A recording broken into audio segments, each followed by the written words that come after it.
প্রথমে রাস্তায় পুড়িয়ে খুনের চেষ্টা, তারপর এফআইআর থেকে মূল অভিযুক্তের নাম বাদ দিতে হুমকি। এ নিয়ে স্থানীয় তৃণমূল কাউন্সিলরের বিরুদ্ধে ব্যারাকপুর পুলিশ কমিশনারেটে অভিযোগ আক্রান্তের পরিবারের। চাপে পড়ে কাউন্সিলরের সুর বদল। ৫,০০০ টাকা দিয়ে কি বলেছে? এই নামটা বলবি না, বাগানের নাম বলতে বারণ করেছে।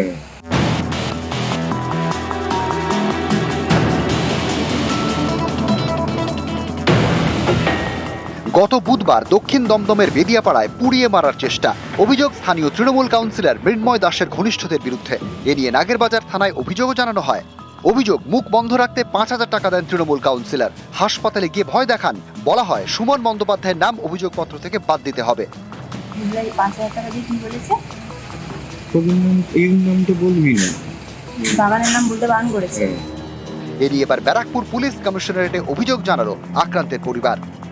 নাগেরবাজার পুলিশ ওই যে মৃন্ময় দাসের নামে যে অভিযোগটা আছে, যে বাড়িতে এসে আমাদের সবাইকে ফ্যামিলি ধমকাচ্ছে, হ্যাঁ কাউন্সিলর বলে। আগে একটা দরখাস্ত জমা দিয়েছি, বলছে এটা তো একটা হয়ে গেছে, এর জন্য আর নেওয়া যাবে না। নাগেরবাজার পুলিশ।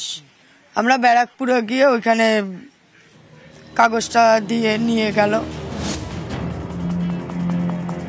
মৃন্ময় দাস বাগানের নামটা পুরোপুরি আমার জামাইকে বলেছে বন্ধ করে দে, ওর নাম তুলবি না, মুখে তুলবি না। হ্যাঁ, আমরা ওনার নামও বলছি, উনি করিয়েছে, তাহলে বাগানকে কেন উনি বাঁচাবে? আতঙ্কে তো রয়েছি, আমাদের পরিবারে কখন কি কার কি করে বসে, কাদের ছেলেরা হুমকি ঠুমকি দিয়ে বসছে।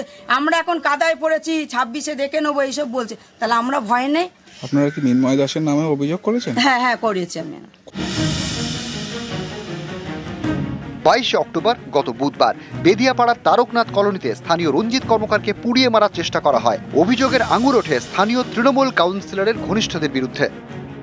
কলোনির ছেলেরা সাধারণত সবাই তৃণমূলের ছত্র ছায় থাকে বা তৃণমূল সংগঠন করে। এই নিয়ে রাজনৈতিক রং কিছুজন লাগাবার চেষ্টা হচ্ছে, এখানে কোনো লাভ হবে না, এখানে কোনো রাজনৈতিক রং নেই। তারকনাথ কলোনিতে কালী পুজোর ভাসানকে কেন্দ্র করে ওই কলোনির মানুষরাই কয়েকজন একটি অপ্রীতিকর ঘটনা ঘটান। তারা কেউই আমাদের দলের সাথে যুক্ত না। প্রশাসনের মতো কাজ করবে। পুড়িয়ে খুনের চেষ্টার অভিযোগ কাউন্সিলরের ঘনিষ্ঠদের বিরুদ্ধে। মূল অভিযুক্ত সুমনের নাম অভিযোগপত্র থেকে বাদ দিতে চাপ দিয়েছেন কাউন্সিলর, হাতে ধরিয়ে দিয়েছেন টাকা। এমন চাঞ্চল্যকর অভিযোগ করেছেন আক্রান্ত। এদিকে তৃণমূল কাউন্সিলরের দাবি অভিযুক্তদের সঙ্গে তাঁর দলের সম্পর্ক নেই। এরপরে প্রকাশ্যে এসেছে নতুন একটি ভিডিও, যেখানে দেখা যাচ্ছে মূল অভিযুক্ত সুমনের জন্মদিন পালন করা হচ্ছে দক্ষিণ দমদম পুরসভার অফিসে। স্থানীয় তৃণমূল কাউন্সিলর মৃন্ময় দাস দক্ষিণ দমদম পুরসভার চেয়ারম্যান ইন কাউন্সিল। এটা তাঁরই অফিস।